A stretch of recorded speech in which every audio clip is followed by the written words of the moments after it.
Hello and welcome to 360 Gamercast, episode 177 for Thursday, the 7th of September 2023. I'm your host, Mark Webb, gamertag PSNID, SteamID, Webby360G, and joining me today is... Too hot, I'm sitting in front of my computer in my boxer shorts and nothing else. It's Nick Fights. And only another week, folks, and we should be hitting the best season, so hang in there. Well, I hope you both enjoyed a couple of weeks without podcasting. Not really, I did 12 hours. Sort of, yeah. I was working, so... Oh, yeah. Weren't we all? Yeah. Well, it's nice to be back talking again about our favourite hobby. And Football. Thanks for giving me that lovely image of you in your pants. That's just what I needed. No sending you a DM on WhatsApp. Oh, lovely. But it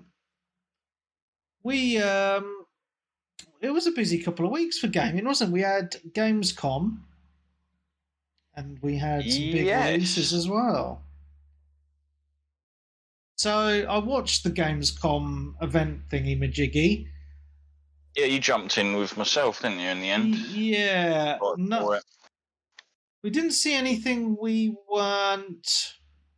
Well, that we didn't already know, from what I remember. It's been a couple of weeks.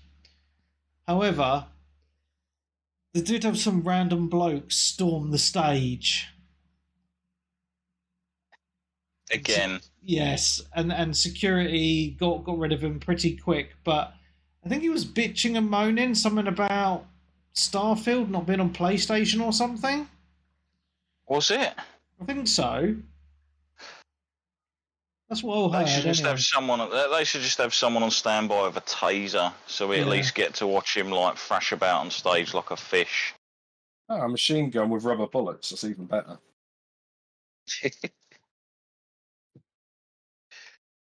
But I'm trying to remember some of the stuff that was shown. A lot of it, like you said, was things we'd already heard about that were pre-announced, like Wukong, new gameplay, etc. Yeah. Phantom Liberty expansion, which I completely buggered the release date up on that. For some reason, I figured it was launching on the 26th of August, which would have been a Saturday, which was quite puzzling until I realised that, it's the 29th of September, so... They did show off some gameplay of the RoboCop game, didn't they? I'm sure they did. Yeah, I think that was a bit later. It wasn't during the games, like the opening night live or whatever they want to call it. But it kind of looked all right. It didn't look like blow me away per se. Yeah, I'm just trying to remind myself, and I'm just looking at everything that was shown, and there was nothing. And in Wake 2, they did a trailer that looked quite good. A Call of Duty trailer for Modern Warfare 3 looked quite decent. With gameplay as well, gameplay of the Gulag, wasn't that? Yeah. I think the Gulag rescue air part. Tekken 8. Yeah, that was the character customization lobby kind of stuff, wasn't it? It is bizarre that they're all kind of going for this lobby system that Arc System Works brought out years ago. Yeah. They showed off some Cyberpunk stuff. What else was there? Sonic, a new Sonic game. Sonic Superstars. Looks like it's 4-player couch co-op. Yes, that's right. Yeah, they showed that a couple of months ago, didn't they? Did they? The not E3 June time, but obviously that was just like a normal trailer. I think this one showed more gameplay. Was that when they announced the DLC for the other Sonic, like the open world one as well? Yeah, I think so. They announced. I was watching someone stream that the other day, and they were like, Sonic was for some reason dressed up like Father Christmas, and there was Christmas lights everywhere, and which was pretty cool. They added like a new soundtrack, so you could play it with like a soundtrack from all the other Sonic games. Nice, I do like that when they add in all the retro soundtracks. Yeah, but then the only problem is I've finished with that game now, so I'll never get to play it. I mean, I suppose I could play it again, but that's just annoying. It's like they added stuff to it after. That's like when we played when we played Final Fantasy 15, Webby? Yes. We played it like when it first came out, and I think we both finished it like really early January, because it came out like December, something like that. And we finished it within like 2-3 weeks. Yeah. And then they added all extra stuff and extra cutscenes and FMVs and extra chapters. The episodes and stuff as well, didn't they? Yeah, like I said, they added all stuff, and then you think, oh, they're just not really doing stuff to make us want to play games on launch, are they? No, they're not. They showed off a new Mud Runner game called Expeditions Mud Runner. It looked quite good. Oh, yes. The Mud Runner games. Also, there was quite a bit of gameplay footage shown of Space Marine 2, wasn't there, that came from Gamescom? Yeah, that looks quite good, that. It looks pretty good, yeah. It looked very Gears of War, but the first one kind of was as well, anyway. Yeah, the first one was good, yeah. On the 360. Yeah, I enjoyed that first one. A game that I think you were quite excited about, Darren, was that Crimson Desert. Oh, yes. Yeah, this is the single-player Pearl Abyss game, the creators of Black Desert, but it's supposed to be like a single-player RPG set in the same sort of world. Looking very polished and stuff. But we'll have to see how it works, because obviously Black Desert itself is a highly monetized game with like plenty of microtransactions and getting ways of players to spend money. Yeah, so it looked quite interesting. Killing Floor 3 has been announced. They showed off some Armored Core 6. However, I've been playing that, so I'll be able to talk about that in a bit. The Last Epoch looked all right. Oh, is that the survival? Yeah. Is that the survival game, or am I thinking of something else? Yeah. Actually looked pretty good. Like survival games on PC are huge, like in the streaming community at least. They showed off a trailer for the Crew Motorfest. I think that's out like this week or next week. Yes, it's actually quite fun. Yeah. Didn't I hear as well that you're going to be able to download and play a 6-hour trial of the game? Yes, there's a trial. On release. Yes. Like, and this isn't a Ubisoft Club thing; it's just in general for everyone. Yeah, that's right. Yeah. I'm just trying to think of anything else that's standing out to me. Nothing really. They did a trailer for Payday 3 with Ice-T. That was a cringe. Oh, they showed off some gameplay for a game called Delta Force, which was looked like a Call of Duty type FPS. Looked quite interesting, so I'm looking forward to seeing some more of that. There's a game called Ara History Untold that looked a bit like Civilization, so I was just kind of thinking to myself, well, how many of those games do we need? You know what I mean? But yeah, I think this might be like a one that's good for the modern audience, because you can rewrite history and stuff. Yeah. Well, isn't that what's happening in real life at the minute as we speak? Lols. What, possibly? Yes.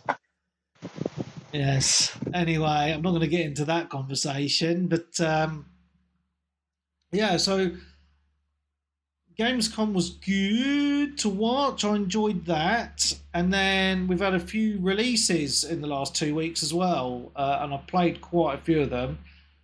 So I'll be going through them shortly. However, I want to talk about, before I talk about games, is a new peripheral that I got a couple of weeks ago. Or last week. You got the Xbox Adaptive Controller. I got the Hyperkin Xenon Xbox 360 replica controller.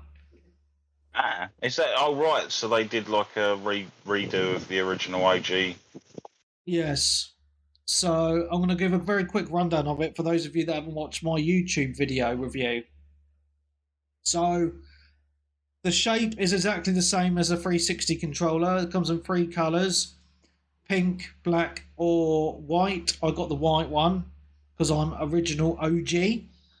Now, I actually have an actual Xbox 360 controller as well in my room, so I can compare.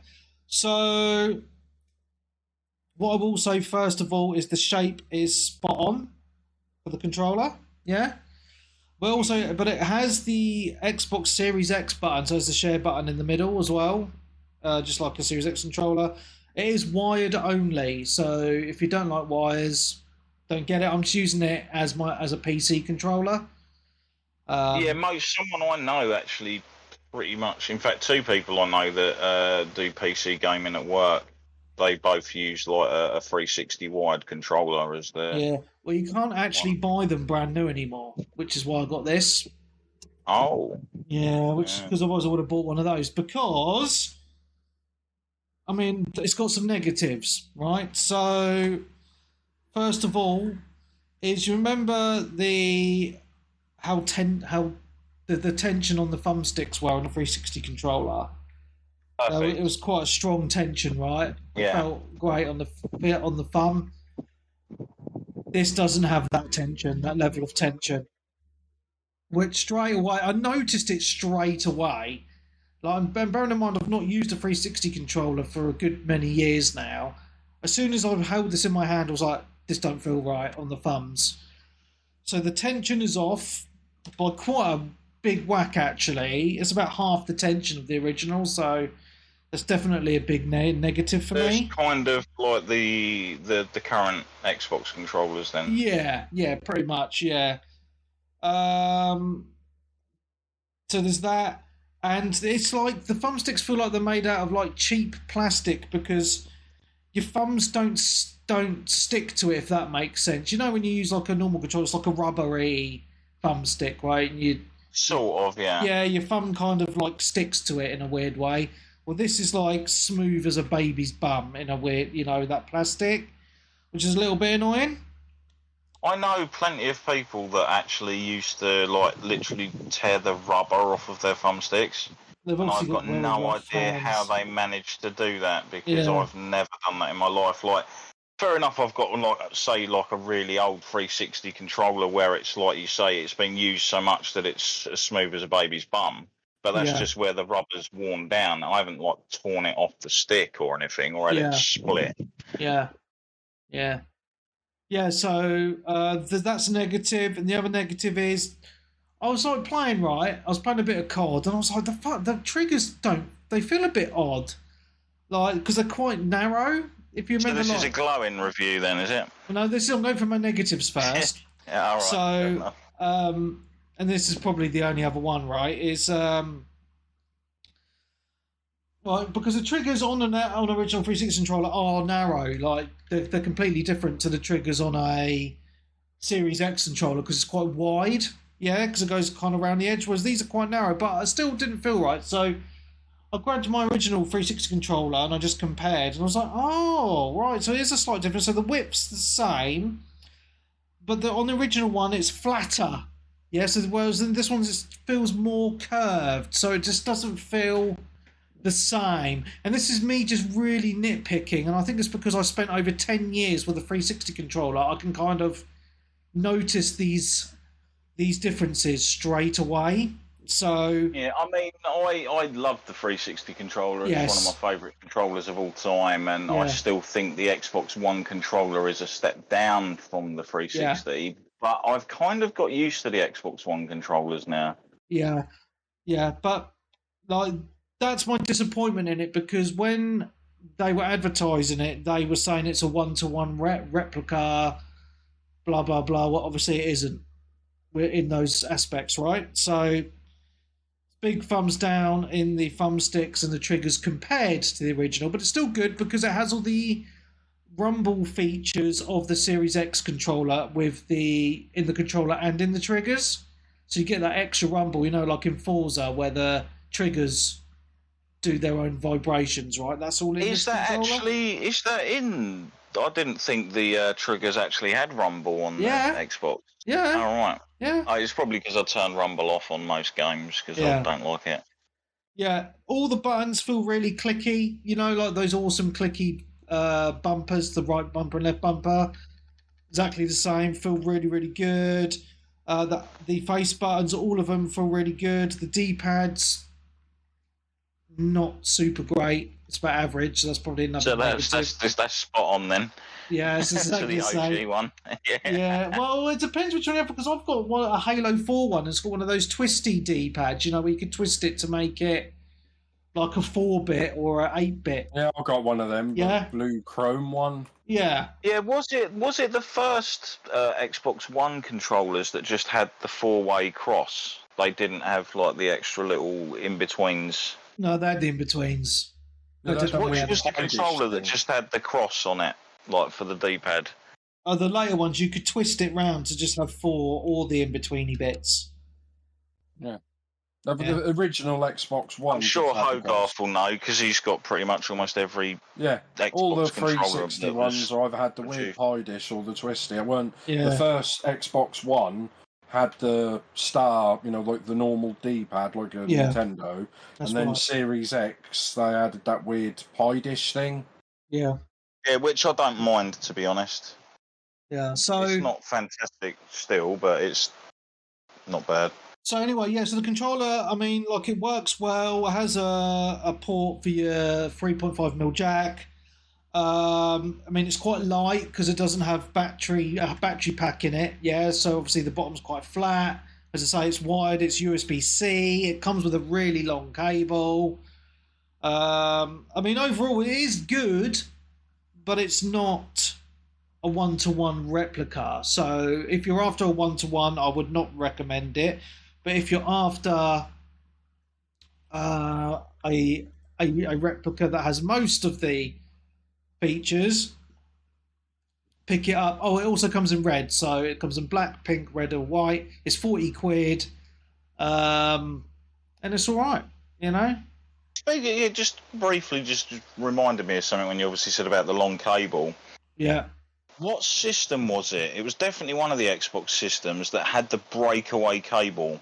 It was the Xbox original. Was it? Yes. So if you pulled on it too much, you wouldn't pull your console off the table or whatever, or the whole thing out the port. It would just disconnect that little part of the lead. You just connect back together. That's right. Yeah. That was a good idea. Again. Yeah. Then we went wireless, so it's like, don't really need it. Because we want to charge everything constantly. Don't know why.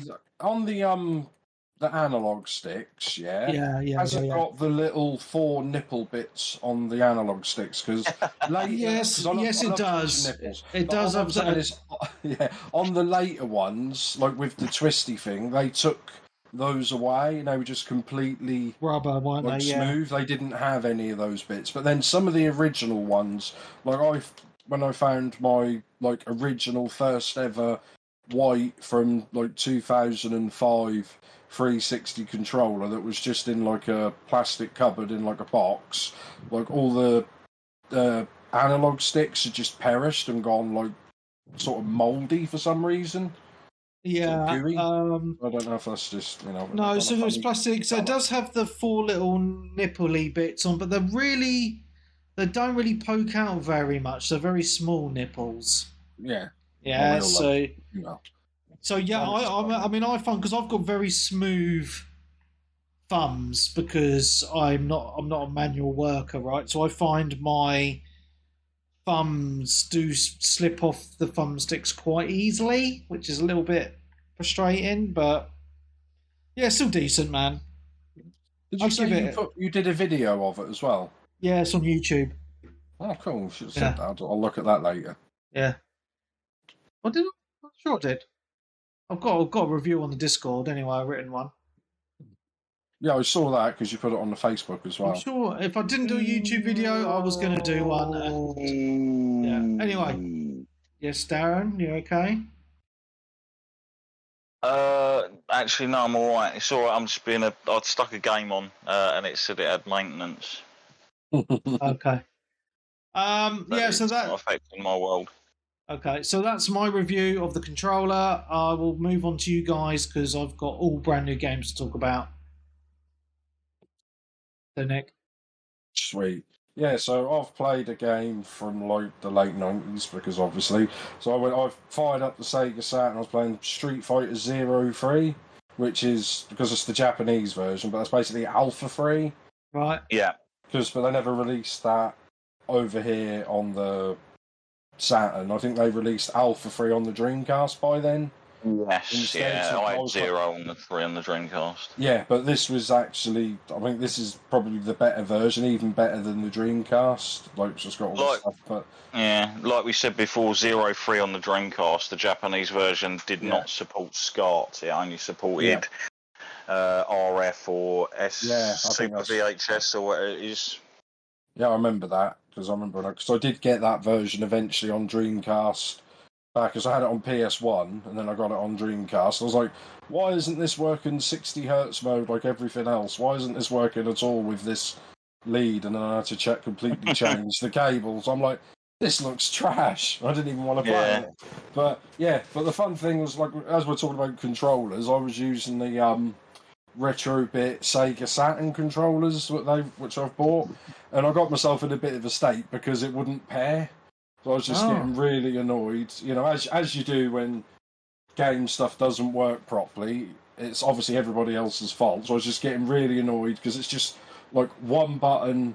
You plug the little dongle into the Saturn, and you press one button on there and it flashes, and you press another button on the controller and that flashes, and then it syncs up. So I was like, why won't this sync? So I'm looking like loads of YouTube videos and looking at the instructions and stuff. I was like, why is this not working? And then I realised, because I've got two Sega Saturn controllers. One of them is which is like the see-through like grey colour with the coloured buttons, like the Japanese style one, and that one is like the 2.4 gigahertz like controller, which comes with two dongles.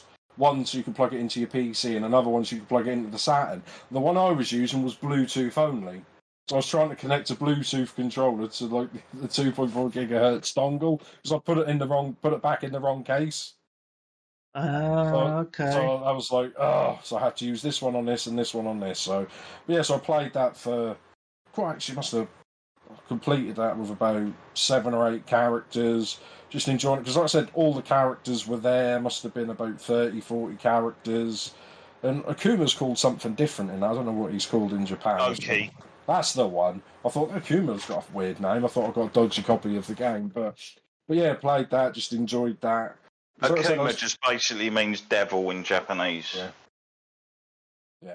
But yeah, still enjoyed that and played like my Saturn. I think I must have played that over like 3 or 4 days because I was just like, I had that mood where I look at it, I was like, I've got all these new game consoles, probably 50 to 100 games like on Xbox, PS4, PS5 and Switch, like still in the plastic, and I'm like, don't want to play any of these games, I'm going to play like a 30-year-old game instead. And it was good, and I enjoyed it. So the thing is there's still quite a few characters that they could pull from the Alpha series into like the more newer Street Fighter titles. Oh, they will, like obviously with 6 eventually do that, because I only played it briefly, so I don't really talk about it. I bought because I was seeing Street Fighter 6 everywhere, I finally bought Street Fighter 5 on PS4. Because it was like on offer because I think did they release it 3 times in the end?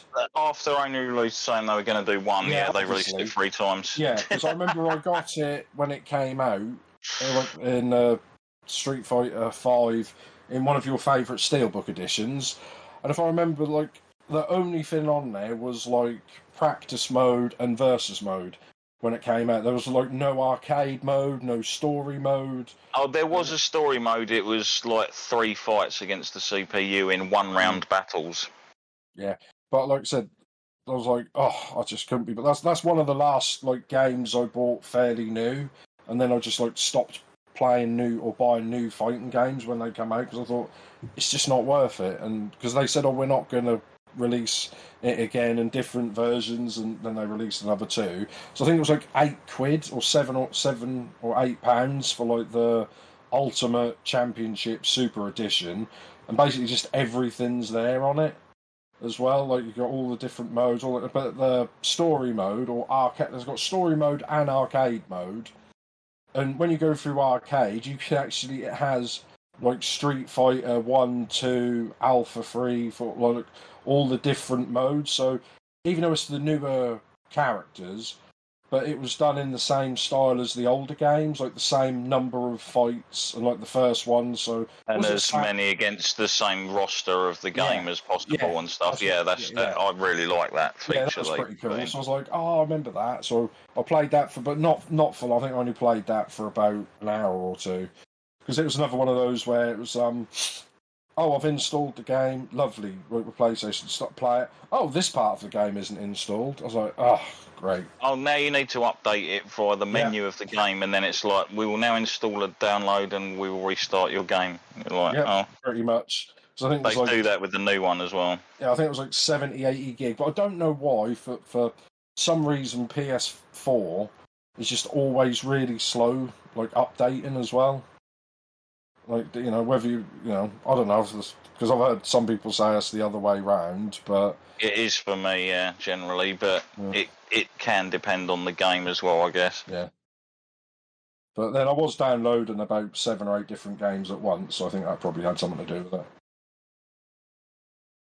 But yeah, good old Street Fighter from the 90s, can't beat it. Good times, mate. Yeah. What are you then, Dazza? Well, I did finish the Diablo Battle Pass. And how was it? Season. It was fun. I was hoping to get further into it because it does become a big old grind, like past 50 or so, to level, even when you're using sort of your potions and giving yourself XP buffs, plus you've got like another XP buff that was running due to the Malignant event that you spend ashes on to increase, and they were also this past weekend running a 25% extra XP and gold event. And then I was running Hell Tides as well, which is basically against enemies that are kind of 2 to 3 levels above you, so you obviously get more XP, and it's still a big old grind to get up, say, portions of a level, because you get like a Paragon point every quarter of a level you get through.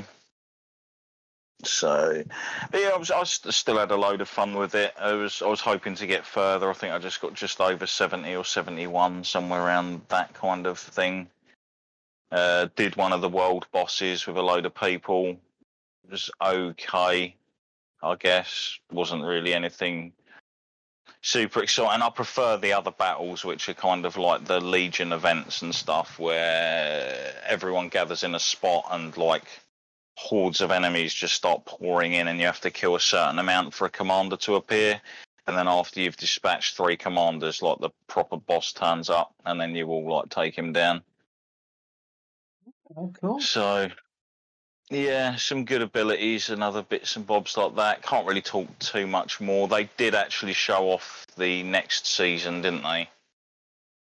For Diablo 4 at the game thing. So it's vampire themed, because it's obviously going to be set during Halloween. Added in another sort of hunter kind of character, wasn't it? A hunting female vampire hunter or something. Yes. The only thing that I find kind of irritating, personally, apart from the fact, I will get these off my chest, games developers, if you're going to put certain things into your games, make sure those things don't affect other parts of your game that are supposed to work properly. Because it means certain things in the game that you should be able to complete are now impossible to fucking complete. So, say you've probably come across them, Webby, back in the day. You get like the random events that happen. Yeah, that's right, yeah. Where there'll be like a ghost and they're like, oh, please protect me from them. And you do it perfectly and you somehow fail. Doesn't make sense. Or kill these waves of enemies to complete this event, and it will spawn 3 waves and then nothing spawns. Yeah. For like the remaining 40 minutes or 40 seconds, and you're like, oh, that's good. Yeah, great one, game. Or my personal favourite, you're in a dungeon where all the enemies drop poison everywhere, and you've got to keep 3 people alive, which is fucking impossible, because they die to the poison as soon as you kill an enemy. So why does that even exist? Don't understand things like that just always seem to get through the cracks. Because it literally is you as the gamer are doing exactly what you're supposed to be doing, but the game is fucking you over. Yeah. Kind of irritating. Yeah, Nightmare Dungeons. Obviously, I haven't done like the Ascended one because I think they start from 70 onwards. But two downsides to these. There are good sides as well, don't get me wrong. They seem to be the same 4 or 5 dungeons that you get. So I was expecting them to be like all the dungeons that are available in the game that you can then do as like Nightmare Dungeons, where you got higher difficulty enemies and there's like random affixes that are rolled on it. So you could do more melee damage, or your certain attacks get buffed, or you might drop a poison cloud when you do a dodge, etc. Yeah. But then you'll obviously get like a ton of negatives, and some of the negatives are just infuriatingly annoying, like to the point where they're like, this isn't actually fun, what the fuck. So like, just as an example, you get one where literally every few seconds like a spirit forms, just goes straight for you and then explodes, stunning you and everyone around you for a certain amount of time, and then you'll move on, kill a few more, and then another one will spawn. Just kind of things that are a bit irritating, where it's like, right, the enemies are harder and you've added other things, and now you've chucked other stupid shite on top of that. Yeah. Which is just bizarre. So I'm hoping like the Ancestral Dungeons, which I think that's the next lot, which are basically, I think, their version of those that are like level 70s and above. They're probably just going to have more of that crap. The ones that I didn't mind on there, though, are like ones where like portals open up and demons start coming through, because obviously it's more for you to kill, more XP bonus. But then you can get other ones where it's like a super deadly lightning storm and you need to run and stand in a certain spot to be protected, or you get absolutely fucked up. And obviously all this is going on while you've got everything trying to sit on your face. And they have increased the mob density in like the Nightmare Dungeons a lot from what it used to be. In Diablo 4, obviously, in 3 it was always kind of a lot of mobs about. But yeah, you get bonuses for completing Nightmare Dungeons, so you can increase your sigils, which are basically things that you slot into your Paragon board, which you then level up. You get a multitude of different ones of these that you can then select to socket into certain areas, which will give the certain stats on your board around it, like increased effects. So at the moment, I'm running like a complete minion build. And I've got one sat right in between 2 minion buffs, one for damage and one for damage resist, and they're getting buffed like really well off of this one that I've got socketed in there. So yeah, there's a lot of build diversity. It's almost like the builds only really fully come into play when you hit 50 plus and you start unlocking the paragons. Right. Up until then, there doesn't really seem to be too much of an effort on it. I mean, yeah, you can choose your skills and your things like that you obviously want set, but you get to really tweak and go into it in latter levels. And I'll kind of cheat and briefly say that Street Fighter 6's new Battle Pass event thing is now on at the moment. Leading up to the new Aki characters release. Okay. So they basically, with the Street Fighter 6 Battle Passes, you unlock like retro old arcade games. Like you can go into as you know, Webber, you can go into the lobbies and play like the old arcades when they're in there, but they're on like a certain day's rotation. And by getting the battle passes, you can kind of unlock these for use whenever you want, and you can just play them through your menu. Okay. To be honest, a lot of them are old, and most people probably have these from various old Capcom collections and stuff as well, but they are kind of a bonus. Some of the other things are sort of avatar gear. Semi-pointless, I guess, depending on which way you look at it. And old music tracks from some of the older Street Fighter titles. Okay. You can then listen to, etc. Background frames for camera pictures, and other bits and bobs, but it's kind of looking like they're doing like one every month, it seems. That's what it feels anyway. This is like the third one, and the game came out in June, so Yeah. if you're going to be buying the battle passes, you're kind of looking, if you're buying all of them, spending about an extra 70, 80 quid for the year, maybe. Like on top for all the battle passy That's bits. quite a lot, isn't it? And yeah. It is a fair bit. Like, you will get, obviously, like 12 extra little arcade titles, but like I said, most of them are available on other collections. Yeah. It just depends whether you feel it's worth it for the emotes and the other bits and bobs that not everyone's going to use. Yeah. Apparently, we are getting some new outfits released soon for some of the characters, which was teased, I think, maybe around Gamescom. But to be honest, like, it's nice to see some of the outfits, but they do look exactly like some of the ones that were shown off in like certain characters' pictures during arcade mode and stuff. Oh yeah. So they're not even like where I'd be like, oh, I've never seen that before. It's like, oh yeah, you know, the picture of the character you saw in this outfit in the story mode. There it is. Kind of thing. But yeah, I just thought I'd get that out of the way because it's very small and yeah, that's cool, mate. Whatnot. All good. All right, well, so I've been playing a few new games. One of them is a little game that people might have let pass them by. I don't know, we've had quite a few big releases. A little game called Wrestle Quest.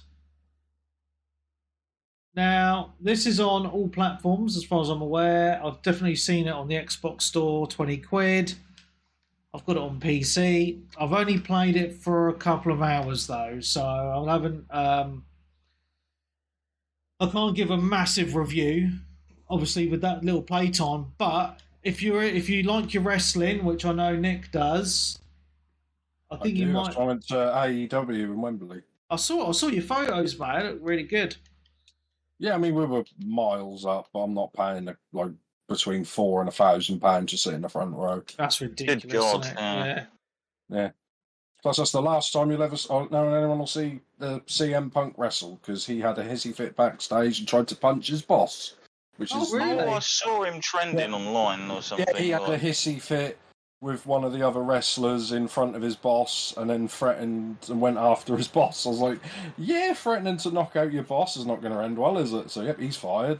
Hasn't he basically fallen out with most of the people that employ him? He's fell out with everyone. And for years, people were like, no, that's him. He's like, you know, going against the bosses, like kind of like Stone Cold Steve Austin was. But that was a character. And he actually got on with everyone behind the scenes, whereas he just didn't get on with anyone and basically fell out with everyone. And yeah, I think he's had more actual fights backstage in that wrestling in the last 2 years than he's had wrestling matches. Wow. But yeah, I don't know. Yeah, so yeah, it took us like 3.5 hours to like get 4 miles away from Wembley. Oh yeah, fucking hell, yeah. What a done, mate. But yeah, Wrestle Quest is quite good because it has. So it's basically, it's not what you'd expect. It's not a proper wrestling game. It's a 16-bit RPG. I was going to say, I did think, did you say Wrestle Fest or Wrestle Quest? West. Like, if it was Quest, I thought it would be a nice little twist to make it an RPG. Yeah, so it's got so the main character is Macho Man. But it has like classic characters like the Legion of Doom and British Bulldog, Jake the Snake Roberts in it, and a few others. But basically, you know he's not in it from what I've seen. But you don't just play as Macho Man; you play as other characters as well. So basically, one of the characters plays a newbie and he wants to be trained and all that sort of stuff. But it's basically got like an old school like world map, and you walk around.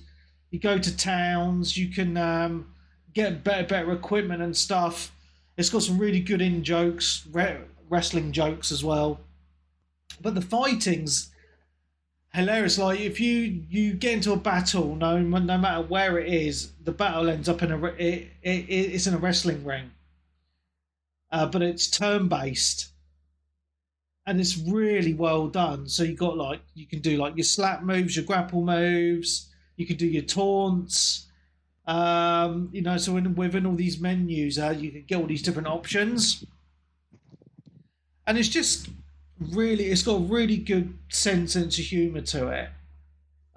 So I think when some of these big games are out of the way, it might be worth more people checking out. As I say, I've not played it a lot because of the big games, but I'm really impressed with it. I think it's a lot of fun, especially for fans of wrestling, especially from like that era of wrestling. So, and that's all I can really say about it because I've not played it a hell of a lot. But my initial impressions are very positive. Anyway, yeah. It's cool. I just didn't think a 16-bit RPG style wrestling game would work, but it works really well. Yeah, it's really good. I'm looking at videos. That look cool. I think I might add it to my wish list on Switch. So look a Switch type game, don't it? Yeah. Yeah, man. All good. All good in the hood, baby. Back to Nick then. Yep, so we've been playing Nintendo Switch Sports. It's just like, Wii Sports, but for Nintendo. Because I think it's been out a couple of years, and I've only just played it because that's what I normally do. And because I think they didn't add stuff like the golf until about a year later. I think it was free DLC, but they didn't add a few of the modes, and we played a few games. We played badminton, which was like tennis, and then obviously we played tennis.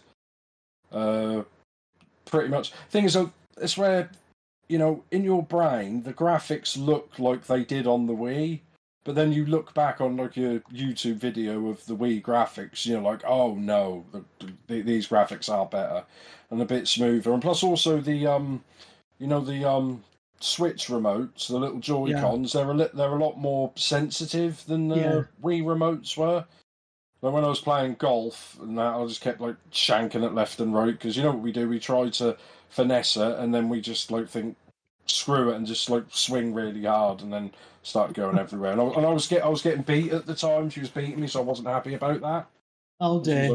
And I was like, I don't want to play anymore. She's like, yep, we're playing this every day this week. So I'm like, yeah, I'll play that with the kids. Women love games that they can beat you at. Yeah, because we did what was it, bowling. I was like, she's bloody getting everything. I was like, hang on, I'm not having this. And then I was like, so first of all, I just sort of stood there and I was like, yeah, I'm not taking this seriously, I'm just going to swing a little bit.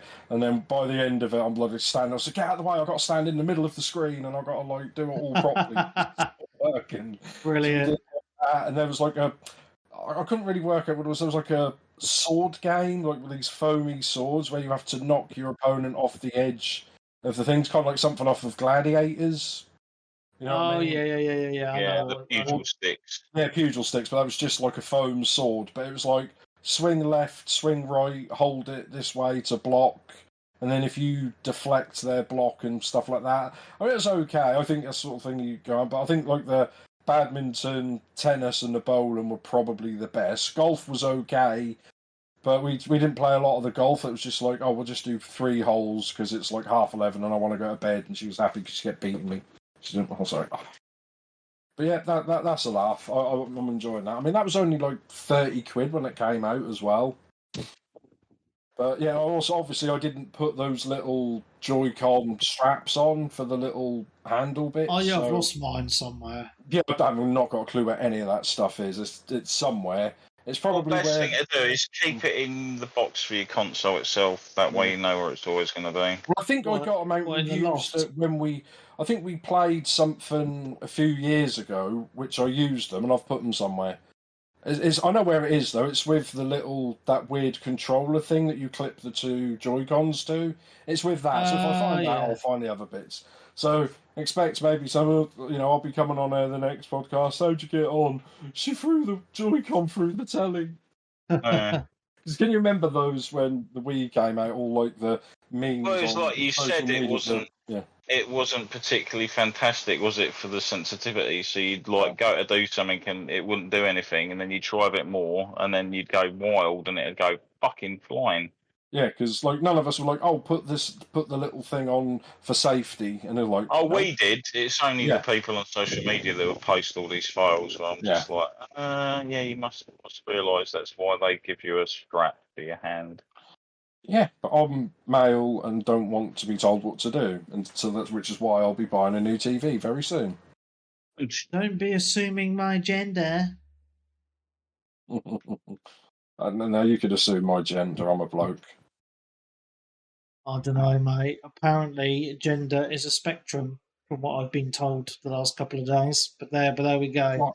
It's an old console from like a ZX Spectrum. I love it. I'm very confused. It's an old concept from like thousands of years ago. I'm a Commodore 64. But never mind. Anyway, any other Wii classics or Switch classics, should I say? No, just like those games. I think what was the one we didn't? I can't remember. There's one we didn't want to do, and we thought that looks crap. But I can't remember. I think we played all but one of the games. I can't because it didn't look good. I can't remember which one it was. I think it might have, no, it was football because you needed 2 Joy-Cons each to play that. Oh right. Because I think because that came with like a little leg strap thing, and you put it in your leg or something. Yeah. Leg. But I was about to say you put the Joy-Con around your thing, and then you kick it. Well, yeah, that might work. Yeah, that's what you do. But I think you need one to control the little man, and then you have to like swing your leg or something to kick the ball. And I'm like, yeah, that's. I'm just going to boot the coffee table, aren't I? And the bowling scored quite good on that Switch. Yeah, the bowling was fun. I think. Yeah, the bowling was probably. I think Wii bowling was epic. Yeah, I thought that was exactly the same as Wii bowling, but there's a few more like extra ways of doing it. If you see what I mean, like a few more options, and you can get a lot more spin on it than you could on the other one. Who would have ever thought that video game bowling would be so enjoyable? Like I've enjoyed quite a few like bowling games, like even going way back to like League Bowling, which was a Neo Geo game that I had or obtained back in the day. Fantastic. Tekken Bowl was like a mode that me and my friends used to just hammer, like taking it turns, like around houses and stuff. It's like I know that was Wii's thing, but especially with Wii Sports, it's like everyone can play. There's no like learning curve where you think, oh, I don't know how to play video games. We just assume because we can play them, everyone can play every game, even if they've never played anything. But there is a bit of a learning curve just to even use a controller. Oh yeah, even going to fighting games like you say back in the day. Like, oh, how do I do the? Well, you do a Dragon Punch, and he's got Hurricane Kick move and Hadouken and stuff. So just use those. Like, but even fighting games, you could button mash, couldn't you? That's what I'm saying. But whereas some games, like if you try to play a first-person shooter, if you've never used an analog stick controller before, you know, to explain to them, well, this one moves this and this moves the camera, but don't move the camera too much. Just use this a little bit, you know, little things like that. Whereas the Wii is just simple in it, and they tell you all the buttons up front. Press this button, hold this button to bowl, and then swing it, and away you go. And it's just like I say, anyone can pretty much play it. Fighting game button mashing grew to a new level when they put Eddie in Tekken. Oh basically. It's great. You just like break dance and killing everyone, and you just like just mashing all the face buttons in one, and he's just going. Or like Maxi and Soul Calibur. Oh yeah, I played that as well with where he's spinning his little nunchucks, just smashing everyone, and you're like, stop it. Cool. Next. Who's next? Well, I can set one up, and then Webby can run with it, because obviously one of the latter games he's going to talk about, I've also played as well. So yeah, go on. But I have a game and I haven't played it, so you can talk about it. Oh. And that's Ace Combat 6. Ace Combat's old now, isn't it? Sorry, Armored Core 6. I'm going to say, what? yeah. So things AC6. See, yeah. Yeah, I played Armored Core 6 for about 3 or 4 hours. I don't think it's very good, but that's just my personal opinion. It's You're just obviously not into your mech games, I take it. No, it's not that. It's like Dark Souls, but in a mech. That's how I would I've heard describe it's quite hard as well. Mate, that first boss, it took me about 6 goes to beat it, and I was getting fucking pissed off. That's old school though. How many games back in the day did it used to take just quite a while to actually work out bosses' attack patterns and things like that to get through things? No, it was more just fucking shit boss. Like, so basically, the way to do the most damage on that boss is to do your melee, but there's like an invisible wall around the zone, so the boss can fly out of this zone, but you can't. So he just flies out of the fucking zone and just shoots you from miles away all the fucking time. And I'm like, why can he get out of these invisible walls and I can't? Right? Game knows best. That was really pissing me off. And I was ready to rage quit. I really was.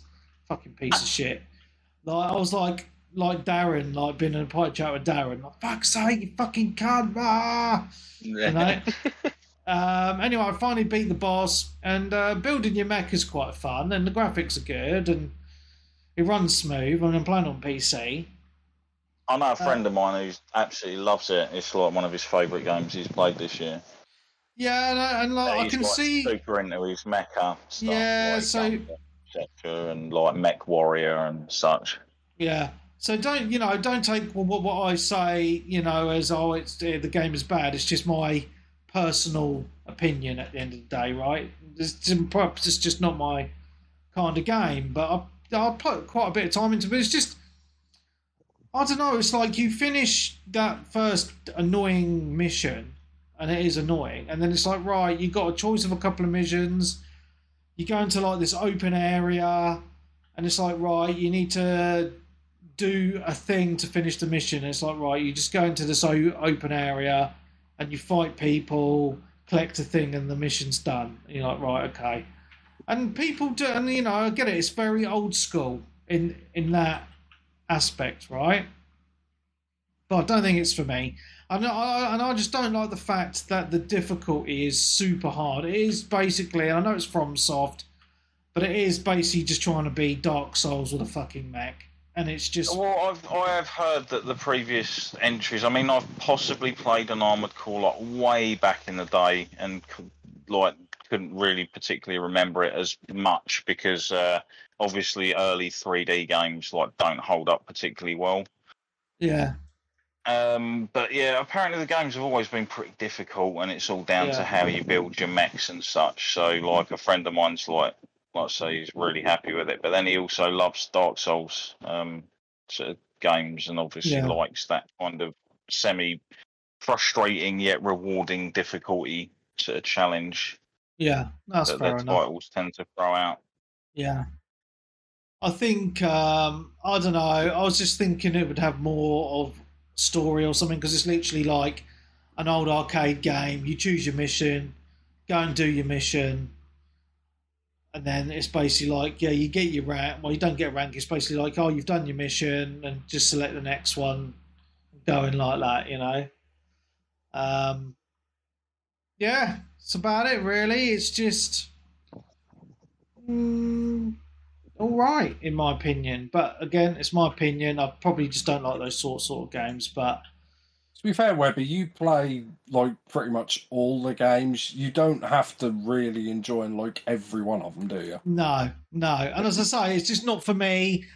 I mean, the graphics are good, but it's just too hard. I'm going to admit it's just too hard for me.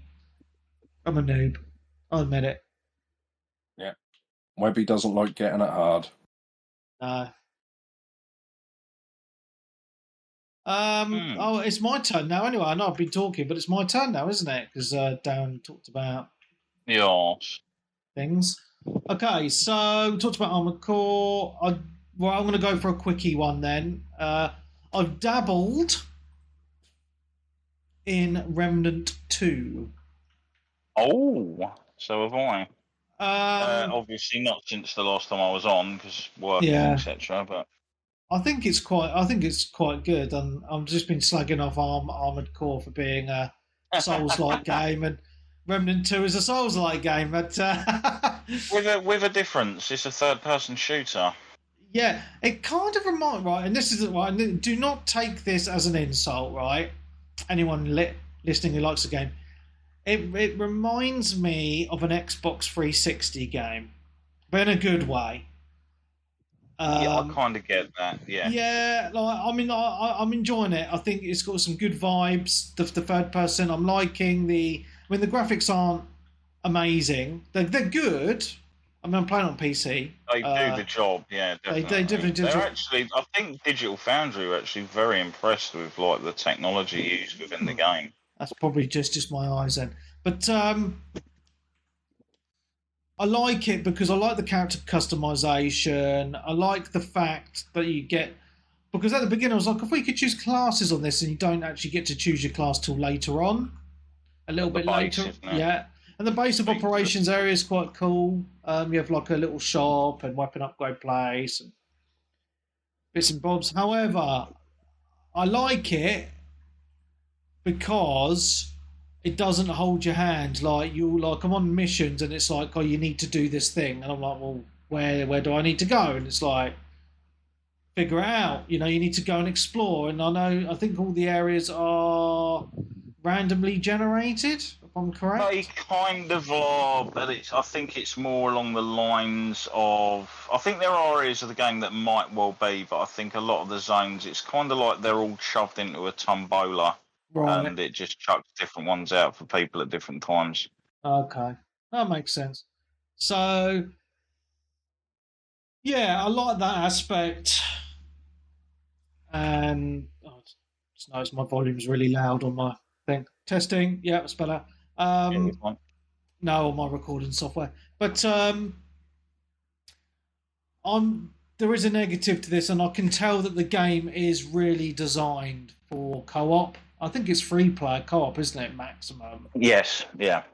And one of the letdowns is it's not cross-play. So, obviously, I've got it on PC. I can't play with Darren on the PlayStation, which is really annoying. And then I've got other people who've got it on the Xbox. So, it's just... that is a really big thumbs down for me, is no cross-play, because it really is a co-op centric game. I do think it's a lot harder single player than co-op. And what class did you start as? Sorry, like a gunslinger guy.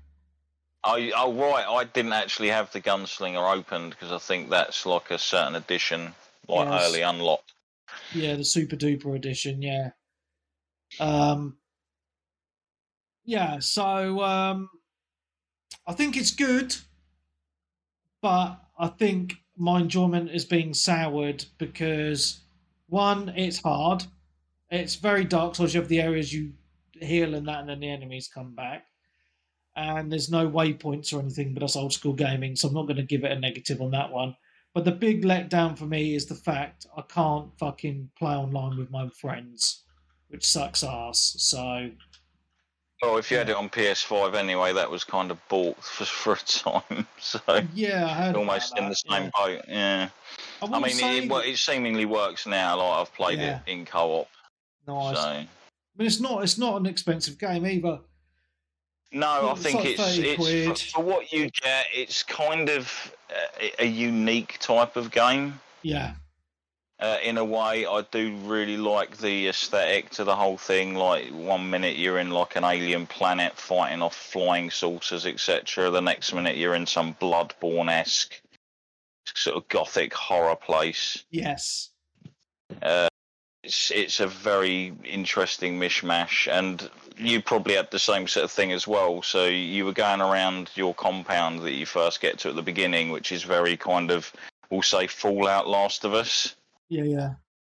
And then you bump into the horned devil, like satyr kind of person, just sat there in the middle of it all.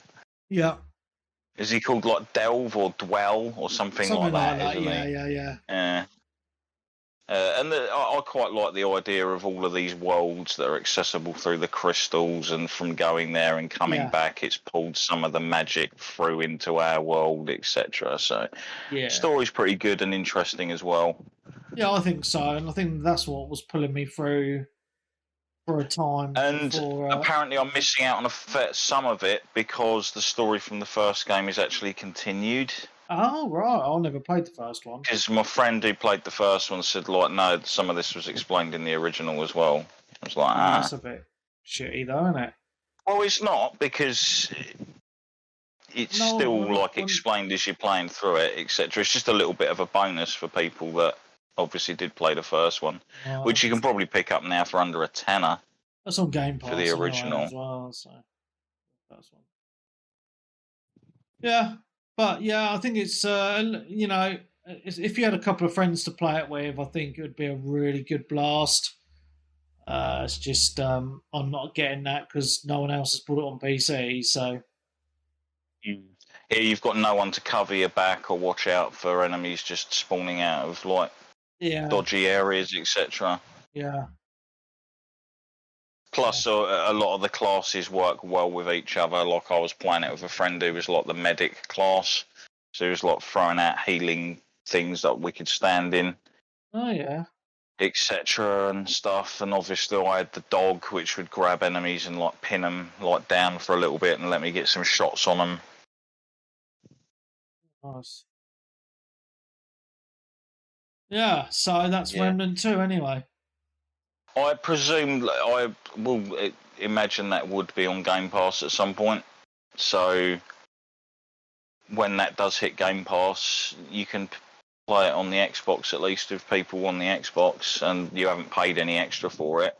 Yeah, true. And get Chivos. Chivos. Yeah. I'll just actually briefly mention about one game that I completely forgot before we probably move on to the main one to talk about. Final Fantasy XIV had its 10-year anniversary. Oh man, 10 years. Which is madness to think about. Is that event still going on, or? It is indeed, yes. So they're doing a 10-year event at the moment, which nets you like a Phoenix mount, like a glowing Phoenix mount, which is actually quite a nice mount. Consider it's almost like the kind of mount you'd get for collecting all of the primal or trial mounts for a certain expansion. Right. It's sort of that kind of quality, in my opinion. Nice. Yeah, obviously, usual event. You sit there, you speak to the producer of the game, and it's kind of meta, and he talks to you about different things and what they got planned. Thanks you for being part of the game and everything. But then it also brings in different NPCs from the years that you've been playing, and just good old nostalgia stuff. And the fact that it was kind of like, wow, I've been playing this on the PS3 when it came out, then to the PS4, and obviously now on the PS5, and it's 10 years, and then obviously it's coming to Xbox next year, and you think, wow, 10 years it took to literally launch on like a third platform. It's been a PlayStation and PC only game for 10 years. Nuts, isn't it? It's absolutely nuts. I think people will play it on there. Oh, I think so. It's like I've said before on it. It's the most polished MMO I've actually played. I've played quite a few. I haven't played Warcraft. That's probably one of the only main ones, sort of big ones I've never played. But the control scheme, everything with the game's menus and everything, it's so easy and simple to find and do everything. It's almost like other games could learn from it. I find other MMOs like annoying with their menu systems and convoluted and really like hard to actually get to the content and things you want, whereas it just feels so simple on Final Fantasy, how it's all laid out. How the hotkeys work, your key binds, setting emotes, everything like glamours, etc. And they're also at the moment running a like a kind of 10-year anniversary event as well that leads all the way up to the next patch. So by rerunning older content, you get extra tomes which you can exchange for certain mounts that you might have missed out on, gear from previous events, etc. and things like that. They usually have, I think, a 1 or 2 unique items per every one of these tome events. I remember one I ran, I think it was like last year, which had like a meteor bomber jacket as one of the bonuses, which is like a glamour piece, which was only available during that event, which was pretty nice. And obviously, the other thing you're paying for, you fair enough, you pay for a sub for this game, but I believe you can play through pretty much now 2 expansions plus the main content for free without needing to pay any sub or anything, I believe. I think they'll do that on Xbox as well, or make you pay for it. Oh, no, it will definitely be a paid Xbox subscription. It is on every other platform. No, but I meant like the you can play up to certain levels. And no, definitely it would be. Yeah. It's going to have the trial all the way up to that, so everyone will be able to put hundreds of hours into it before they decide to obviously buy it and stuff. But when you play it, jump onto another MMO like Elder Scrolls Online or whatever, and you see how jerky and dodgy the servers are in comparison. Like, very rarely do you ever come across server issues on this game. It's like silky in comparison to other things I've played. So in my opinion, I'm paying for like the server rental to have a nice, great, clean experience with a game rather than having sort of something that's going to fuck me over with dodgy servers. Like even playing Diablo, every now and again your character will like freeze up or things will sort of teleport and wobble about a little bit where the servers are having a bit of an issue. Never get that on Final Fantasy.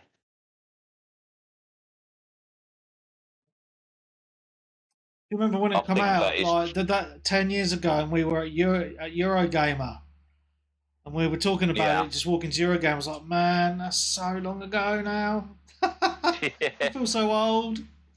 Yeah, thinking of all the other things that were coming out around then, like Bioshock Infinite, all that kind of stuff, and whatnot being shown off, Dishonored, etc.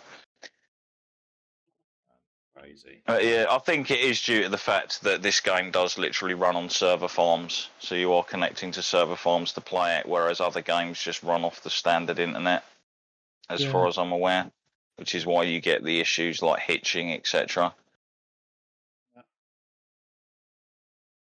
Great game. But yeah. Right, Nick then. Yeah, so obviously I was in London and that the next day we all had a bit of a lazy day and played some multiplayer games, as you do. So I had a good one, I think we first played on the Switch for a little while and had Mario Kart. I mean, it's Mario Kart, everyone knows what that is. But it's always a bit of a laugh, and you know, even though like the rubber banding is terrible and the people at the front like get all the crap stuff and the people in the middle and the back get all the good stuff, but it is communism, the racing game. Yeah, you know, but you know, at least people at the back, you know, we're winning, but they're getting all the fun stuff. But anyway, so we played that for a little while. Then we played one of the Mario parties because he had the N64 expansion thingy. You know, level the pack, on the front. Yeah, so we played that, and we played one of the Mario parties on 64. I want to say the second or the third one. Maybe I want to say 2 or 3, but yeah, it wasn't very good. It's like a weird board game with mini games. But there was 3 of us playing at that point, and it was 3 of us versus the computer. And it's just like the computer, like, because you just press like A to roll imaginary dice. And he was just getting everything he needed, the perfect numbers every time. And I was like, I was playing as Luigi. I was like, right, I roll the dice. 2, 1, 2. I'm like, oh, great. He's getting like 10, 10, 9, 10, and just smashing around the board. And like the computer character who basically just kicked all of our asses, like all the mini games and everything. But it just didn't. I mean, The mini games might have been fun, but it's kind of like, what's the point? Because there's no skill involved. It's just you press it. I wouldn't say it's luck either, because it just seems that the computer always wins. And when I had a little Google of that, apparently it's the same on all of them. Oh, right. And then at the end, they like award extra points to everyone. And they were just giving him extra points as well. So why does he get extra points? Why don't I get nothing? And I was last, and that made me sad. So then we turned the Switch off and fired up his Dreamcast, because he was trying to get his Dreamcast to work with burnt games, and some of them were working, some were not. So we played a bit of Power Stone. Can you remember that? Oh, yeah. Yeah, that was quality game. I always thought that was 4-player co-op. I think the first one is only 2-player. I think Power Stone 2 is 4-player. Yes, yeah, Power Stone 2's 4, yeah, or 3 or 4. Yeah. They definitely upped the player number. Yeah, the first one was only 2, so we were taking that in turns. That was a bit of fun. And then we had Classic, because for some reason, like some of his games he'd burnt work, some of them didn't. And then we had the old Soul Calibur, which is like, the first one. I still think that's a brilliant game. It's probably one of the best fighting games. Oh, and the Dreamcast. Yeah, the original. Absolute that's just classic. because Game changer. Yeah, almost. Pretty much. And because I played so much of it, and with games like muscle memory comes back. And yeah, I may have got a punch in the arm for, too many perfects in a row. but then I get a punch in the arm if I let him win, so I can't win, so I might as well win whilst getting punched in the arm rather than lose on purpose and get punched. So I used to love winding people up with obviously going back to Soul Calibur or Soul Blade or whatever the fuck it was called back then, or Soul Edge. I think Soul Blade over here and Soul Edge in America. For reasons. Was doing that classic sort of annoying like 2-hit combo KO with like Astaroth, where you do like the forward charging dash with the axe, and then you do the big like circular swing that knocks them flying and off the edge of the page. Oh, that's always a great thing where you just like lure them in, and then I think it was one of the first games to have like sidestep as well. I don't know if it was the first, but one of the first. I think Tekken might have been the original. I remember one of the things that I really liked about, I think it was Tekken 3, it could have been 2 or 3, but it was, as far as I remember, it was one of the first games where you actually did a different grab if you grabbed someone from the side. Because before then you always had a front grab and a back grab. Yeah. But that also had side grabs, and some of the side grab animations. And might have been awesome. Tekken 3, but then Tekken 3's what, 99, and I think Soul Calibur was 99 as well. Obviously, that came out in the arcades first in those games. So, but yeah, like I said, one of the first ones. So it's like you lure them in, you sidestep, get round them, and then you just knock them out for a ring out, and you're like.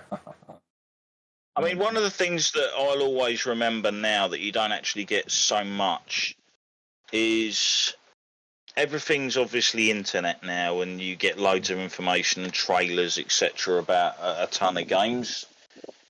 Whereas back in like early days of definitely my era of like console gaming and stuff, there'd be times when you'd hear a game was being worked on, you might have seen one screenshot of it in a magazine. And then you find out it's coming out import, like Japanese import, in like a couple of weeks' time. And you'll just go out and buy it on a whim. You've got no idea what the game's actually like properly. And you bring it home, and sometimes those games used to blow your socks off because you had no clue what it was actually like. Like obviously, I've said before, a while back, like one of those that did that was like Resident Evil 4.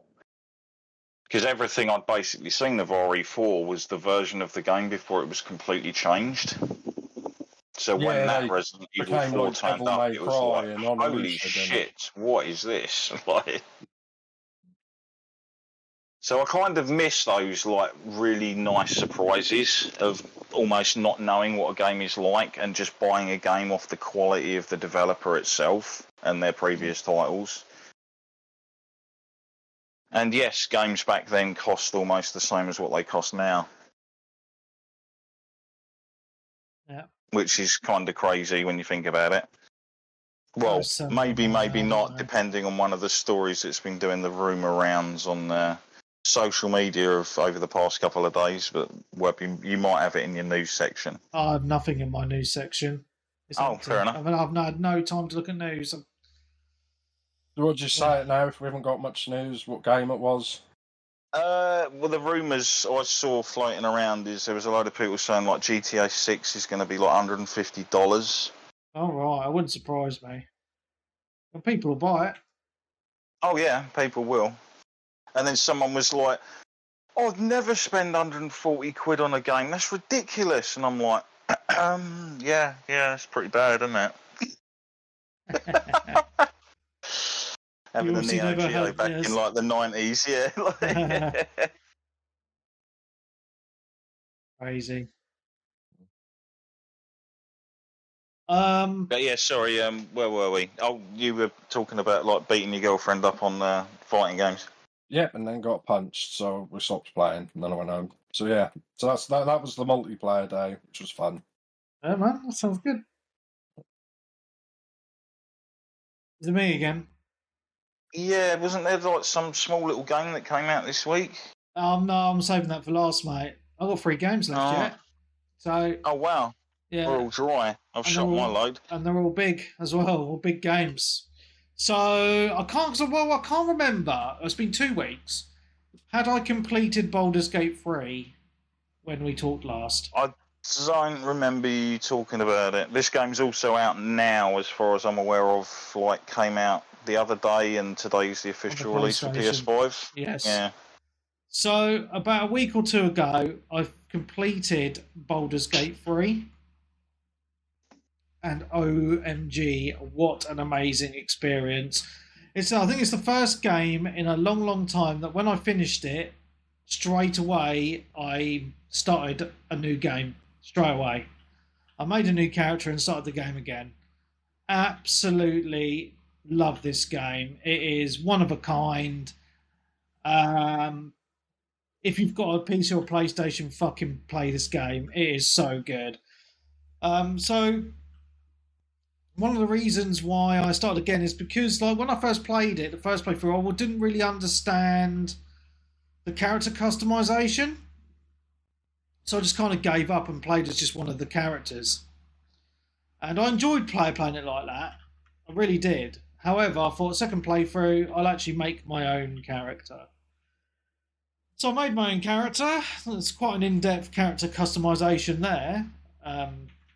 To be fair, so if you're into all that, then check that out. But one of the reasons why I started it again is because I feel like I kind of rushed through the game. It took me about, what was it, 40 hours, something like that, and I feel like I've rushed it because it's just such a big game. And looking at other people who finished it in the community, they've taken like 80 to 100 hours. So I was like, right, I've obviously just tried to turn and burn it because I wanted to be free for Starfield. So I was like, right, I'll start again. Anyway, I started again. I'm loving it. But anyway, the main game itself, the story is awesome. There's so much choice.